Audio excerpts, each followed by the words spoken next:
Hey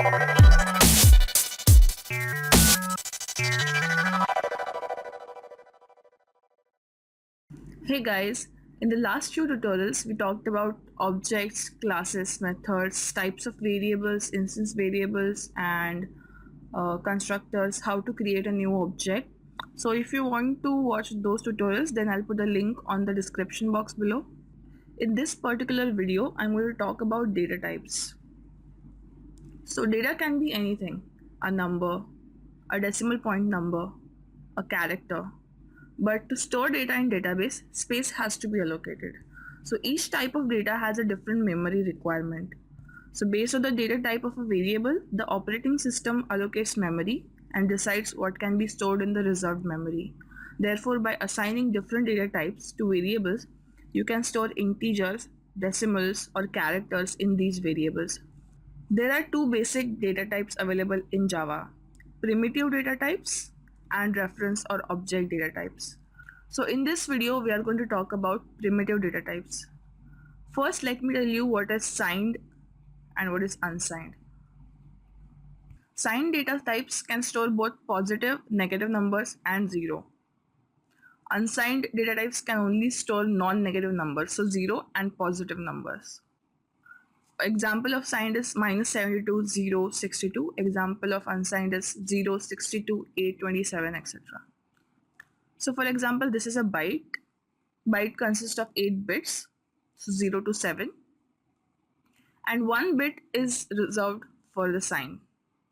And rest of the 7 bits are consisting of the data. In unsigned, all the 8 bits are reserved for data. So here, for this particular example of a byte, 2 raised to 8 numbers can be stored. So that is 256. And these are -128 to 127.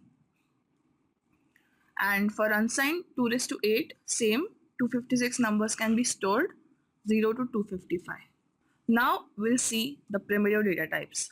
There are 8 primitive data types supported by Java. Primitive data types are predefined by the language and named by a keyword.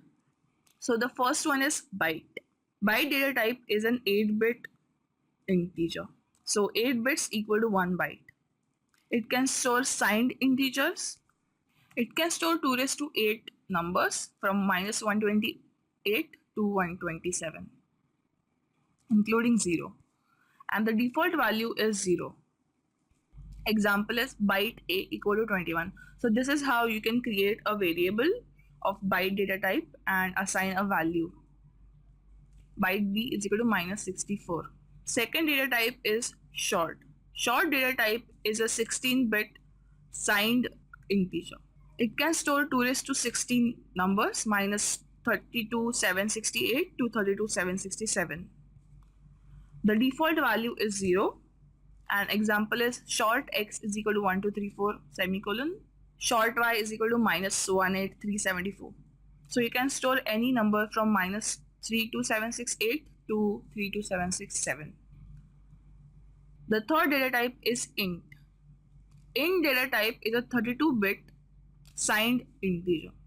It can store 2 raised to 32 numbers from -2 raised to 31 to 2 raised to 31 minus 1. The default value is 0. An example is int a is equal to 32279, int b is equal to -63. The fourth data type is long. Long data type is a 64 bits signed data type, and it can store 2 raised to 64 numbers from -2 raised to 63 to 2 raised to 63 minus 1. The default value is 0L, and example is long x is equal to 123443L, long y is equal to -1837421L semicolon. So why we need L? If you have a number which can be stored with long and int both, so how will you know which data type is used? So that's why we need L. So L can tell us that it is of long data type, not int. So that's why we use L here. So these four, all a byte, short, int and long, can store only integers, not decimal point numbers. So our next data type is float, which can store 32-bit IEEE 754 floating point number, and it can store single precision numbers. The default value is 0.0f. Again, like I said, for int and long, you need L for distinguishing between integer and long. So here, the next data type is double, and you'll get to know it when I tell you. Example is float num1 is equal to 9.4f, float num2 is equal to minus 234.24f. The next data type is double. It is 64-bit IEEE 754 floating point number, and it is double precision. Now in the next tutorial, I'll tell you what is single precision and double precision in detail. So don't worry about it now. The default value is 0.0. So here if you find a number like 234.8, then it will be of double data type, and if it is 234.8f, then it is float.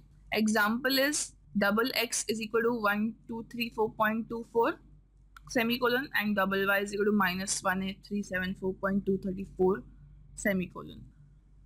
The next data type is Boolean. Boolean data type represents one bit of information, only one bit, that is 1/8 of a byte.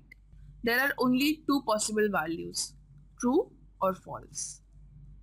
This data type is used for simple flags that track true or false conditions.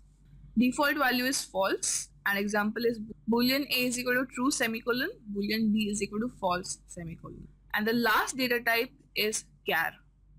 Char data type is a single 16-bit Unicode character. Unicode defines a fully international character set that can represent all of the characters found in human languages. So it can store 0 to 9, A to Z, capital A to Z, and many more characters. The default value is this: \U0000, which represents 0, and always represent a character in a single quote. And the maximum value is \UFFFF in single quotes. And example is char x is equal to A in single quotes, semicolon, char y is equal to 4 in single quotes, semicolon.